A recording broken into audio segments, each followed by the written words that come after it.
Informasi lainnya, saudara, sempat diterjang badai, konvoi kapal Flotia kembali berangkat dari Barcelona menuju Gaza. Kapal ini membawa bantuan kemanusiaan berupa makanan, air, dan obat-obatan. Konvoi ini terdiri dari 20 kapal yang berisi peserta dari 44 negara.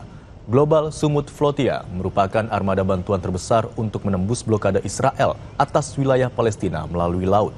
Langkah ini dilakukan di tengah meningkatnya serangan Israel di Gaza yang membatasi pengiriman makanan dan pasokan bahan pokok di wilayah utara Palestina. Para pakar internasional memperingatkan bulan ini akan menjadi puncak kelaparan bagi 500 juta warga sipil Gaza. Di antara para peserta yang ikut dalam rombongan terdapat aktivis iklim Swedia Greta Thunberg dan mantan wali kota Barcelona Ada Colau. Invasi Israel di Gaza telah menewaskan 63.000 warga dengan hampir 340 warga sipil Palestina meninggal karena kekurangan gizi. 124 diantaranya adalah anak-anak.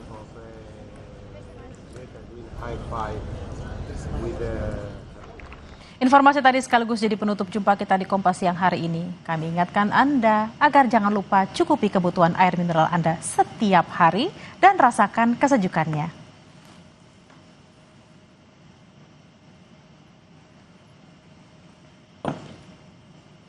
Dan saudara, Kompas Siang kami akhiri sampai di sini. Saya Imron Fadilah. Dan saya Tili Reabella, tetaplah di Kompas TV Independen Terpercaya. Sampai jumpa.